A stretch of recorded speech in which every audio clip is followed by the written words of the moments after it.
here we are. We're going to talk about our subject finally.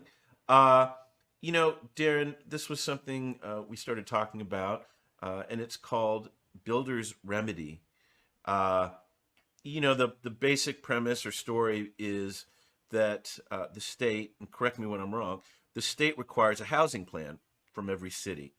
And I know Los Angeles is later; they got an extension because I think theirs was October as a deadline. But this is the case, an example of Santa Monica. So they missed their deadline. They did not have a housing plan approved by the state. And developers got a little creative with something called Builder's Remedy. And as I understand it, what they did is right after the deadline passed, they came in with like 12 or 15 plans or projects that included 20% of that development as affordable housing. And that's what's called the Builder's Remedy.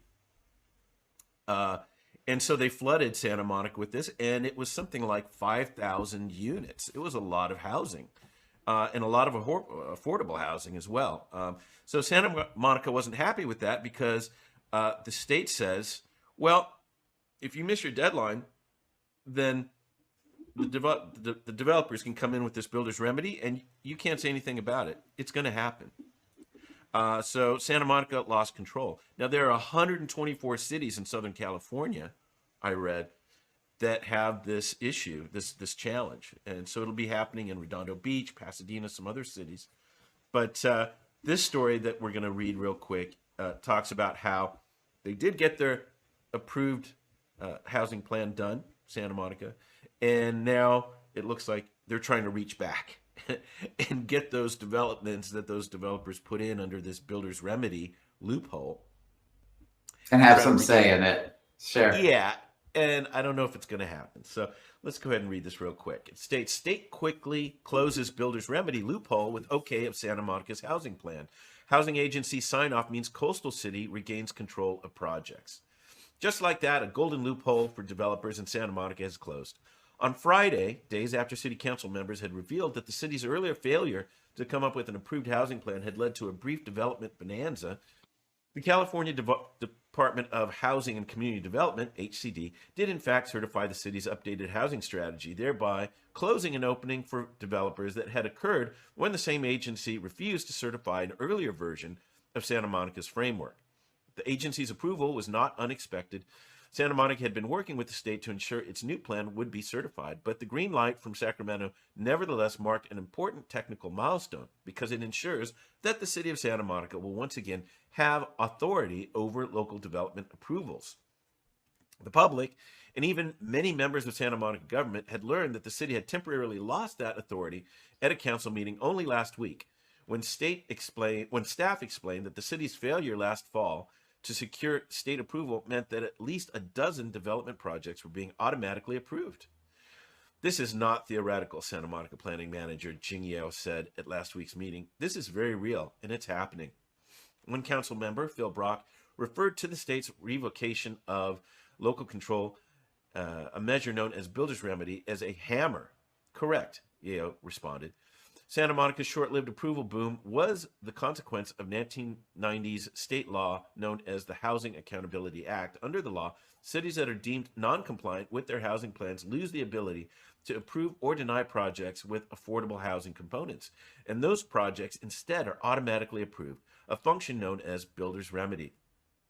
Projects qualify if at least 20% of their units are affordable, or if the entire project is dedicated to moderate income tenants. At the Santa Monica City Council meeting, which took place October 11th, a vote adopted a new housing element update, which then paved the way for the state approval on Friday. As part of its update, Santa Monica agreed to zone for nearly 9,000 new units, including more than 6,100 affordable units, according to a city press release. The release also notes that the adoption came after major changes in state law that both impacted the housing capacity studied and reduced local control for qualifying housing projects. Representatives for Santa Monica and HCD did not immediately respond to requests for comment on the state approval. While the state's approval means that Santa Monica once again controls over has control over which projects it approves. The control does not apply retroactively. So certain projects that were submitted during the window while the city was out of compliance and automatically greenlighted will still have their approvals intact. Over the period that Santa Monica was out of compliance, which lasted months, developers submitted more than a dozen project applications that sought to add nearly 4,000 total units, or more than 7% of the city's existing housing stock. WSC Communities, a firm founded by Scott Walter and Neil Schechter, the prominent apartment developer and landlord, made a majority of those applications. We felt this was the best way to try and get housing built as fast as possible, Walter, the firm's CEO, said last week. Without the Builder's Remedy fast track, the same approvals could have taken years to secure if they came at all. All right. A lot to unpack there, but what do you think, Darren? Well, private-public dynamics. So 1990s, somebody, they approved a law that basically said cities and government, you're too inefficient and you're hurting the overall system by your inefficiency. So this isn't a problem overnight. This has been happening over a couple of years. Absolutely. It's a private-public constant situation. Yeah. And I don't know if there's been opportunities in the past to take advantage of it, but that's like the reality is private industry seeks loopholes to gain an advantage. And that person gained a massive advantage there, hugely. He's probably sitting there waiting for that to lapse. Or somebody just randomly said it. It's amazing how often it can be like, hey, did you know this law? What? So whatever the case may be, I like the accountability. I do. And government, it worked in this case. It did. In the end, they got their plan put together and moved forward. And look, I don't know if it's Santa Monica who created. I'm sure Santa Monica had some elements in the delay. Could have been the state approving it that there was a delay as well. Just collectively, government is not highly efficient. It's a struggle for me personally. I understand they're trying to check all boxes and make sure everything's covered. So there's going to be less efficiency, but it's protecting people. But they need to be on their toes and try to do it quicker. Because look, at the end, that inefficiency, as the saying goes, shit rolls downhill. It costs more to build. It costs more to rent. It all costs more. And at the end, that's the person who's either owning or living in the space because of the inefficiency of the government's, the governmental systems and the processes. So I do know this. The thought that comes to mind is, although those plans were approved, you know, Santa Monica could probably make it pretty fucking hard. Ooh, I'm just letting it flow today. The Santa Monica could probably make it pretty hard for them to build them and create more obstacles if they don't cooperate. Now that they've gotten their plan approved, there's going to be some cooperation. They'll backtrack and they'll negotiate a little bit. Or they're going to, you know, or the city will create like a $10 million additional cost for something. Now you have to dig 10 feet deep. That's all it takes. Right. And on the side of the developers being experienced, they probably know, okay, well, if we throw this up, we'll get this amount of it. Exactly. We may not get it all. Yes. They're walking in there going, you guys, I can't believe you did this to us. Well, great. So we have a little bit of an upper hand now. We're going to get more than we usually do. Yeah. But man, truly the cost of doing these things, the pushback, you know, sometimes it's a personal internal struggle. I don't think there's an absolute answer one way or the other, but the absolute inclusiveness, and I believe in inclusiveness pretty much across the board. But sometimes you can't please everyone. And these things just get so delayed as they try to please everyone and so elongated and so many additional costs added. And, you know, you have to weigh the pros and cons. You can't have, and a lot of these things come down to very local elements, right? It's easy for the state to say we need more housing. We're looking at numbers. But then the city goes, okay, then you're down to a region, then you're down to a block and a street number. And those people are pushing back the hardest, the more local it gets on some of this stuff. you have to step back and look again at the bigger picture. I've been in that scenario personally, where I Right. don't want something locally to happen. And from the bigger picture, other people wanted it to happen. Yeah. So a balance of it all, but being efficient and being, negotiating and being real. Yeah. So I'm glad this happened Yeah.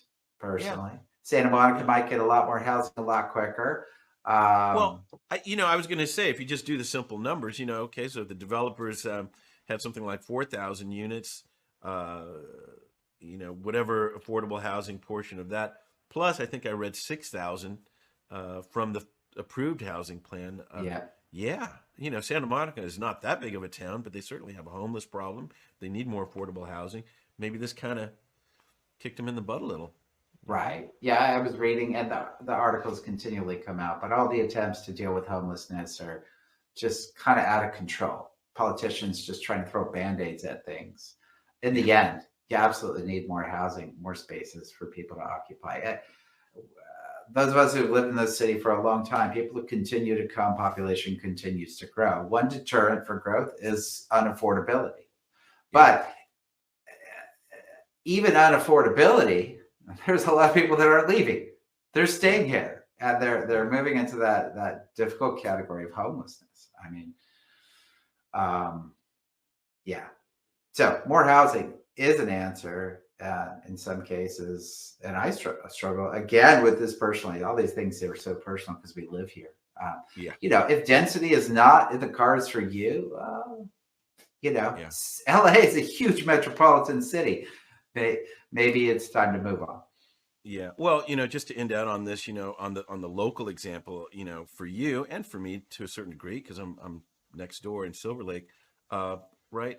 Echo Park, what happened over COVID, locals versus, people coming in protesting for the homeless. That was the a lake mess. itself. Yeah. Sure, a huge mess. And it's an ongoing mess, and it's a political football. They're still using this election coming up next week. That is a political football. Mm-hmm. One politician saying, we're going to open it up. People can sleep in the park. People can. And the other one's like, wait a second. Hey, this. Wait a minute. Is he running on that? He has said that according to a neighbor I spoke with who lives adjacent to the park. And I'm sure there's some variation of that, but he is. Wow. Well, and that's definitely. There is in Echo Park is always been very vocal and very it's an emotional space where people just say what they feel. So they're very supportive of people living in the park, and I personally struggle with that. I have a ton of empathy for what's going on, but there are different solutions in my opinion. Right. And that park, it was a huge investment by the taxpayers, and I'm not.